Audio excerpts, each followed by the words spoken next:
What's up? How you doing? This is the budget breakdown for Singapore. Let's get into it.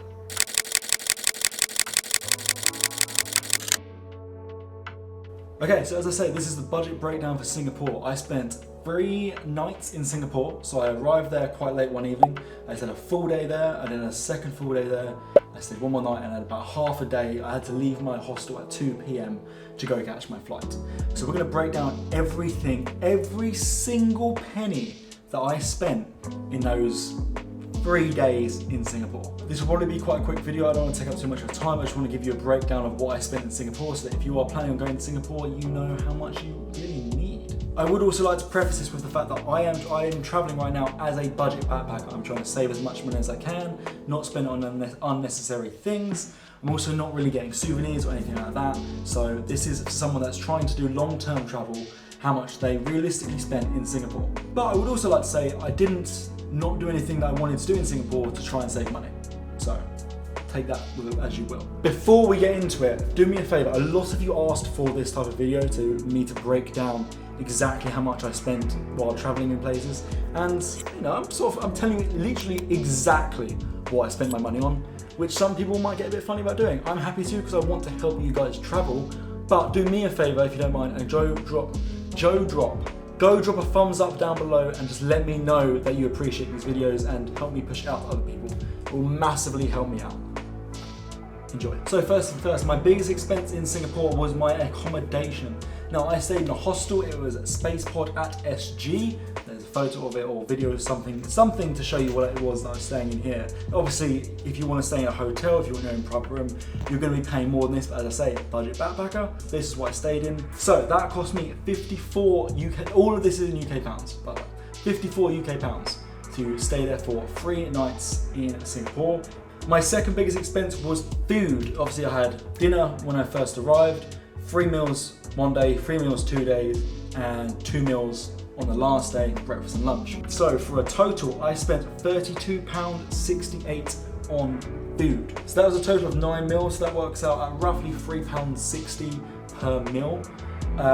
They definitely varied. So like my breakfast usually cost me like £2 to £3. Dinners would cost me about £5, so it went up and down depending on what I was eating. I was mainly eating at street food places. If you go and watch a Singapore vlog, I put in some tips of where to eat in that video, so I'd recommend go checking it out. Before we get any further into this, I just want to remind you that I do have a full vlog of my time in Singapore. This is how to spend 3 days in Singapore on a budget, and it gives you a full itinerary throughout that vlog. So link is up here and in the description below. I'd recommend you go check that out afterwards. So £54 on accommodation, £32.68 on food. The next biggest expense was activities. This was actually only 2, technically 3 activities that I actually paid for to do.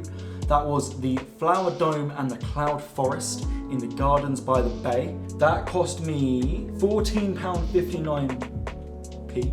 But I did get that with a discount because I have an international youth travel card, so I managed to blag that I was a student using that card. I'm not technically a student, but I managed to get a bit of a discount with that. So that would normally cost, I think, an extra £5, but I got it for £15. And the second activity, which cost me £13, was the observation deck at Marina Bay Sands Hotel. That is the big hotel that looks like it's got a boat on top. The observation deck where I captured these photos. That was £13 entry to get up there. The price is the same whenever you go. I obviously went at sunset, which is probably when I'd recommend you do it. Again, you can go check out the vlog and check out what I could see from up there. But yeah, so I spent £27.59 on activities. Next biggest expense was my transportation. So I was using the MRT, which is their train, metro, tube, whatever you want to call it, system that goes all over the city. Really easy to use. When you arrive in Singapore, you can buy a tourist travel card, which will give you, so I think it worked out about 10 Singapore dollars per day, and you can just tap it as much as you want, go in and out as much as you want. Obviously, this is my first destination. I'm coming from England, that was 9 degrees, and I was landing in 32-degree heat. So I was hot, so I wasn't walking as much as I normally would. I was getting MRT all over the city, and I was tapping my debit card. I didn't buy the tourist card, I was only tapping my debit card throughout, and that ended up costing me £12.15. So I believe that was 20 Singapore dollars to use it technically across 4 days, because the first night I was there, the 2 full days, and the last day.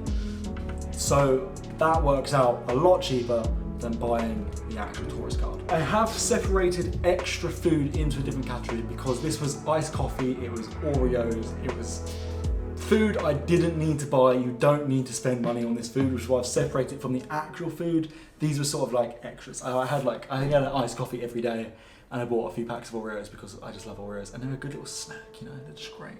So I spent an additional £9.41 on extra food. You don't need to spend that, but I'm gonna let you know because I'm breaking this down, complete transparency. This is what I spent. But yeah, so you take that as you will. You don't really need to spend that, but if you want it, you can. And souvenirs, I bought one souvenir for 59p, which was a pair of chopsticks, because in the first 2 days I realized that I'd gone through like 4 pairs of disposable chopsticks, and I was like, I'm gonna be in Asia for months now. I'm buying some chopsticks, so I bought some chopsticks. Grand total for everything I spent that doesn't include flying to Singapore and flying out of Singapore was £136.42. Nothing.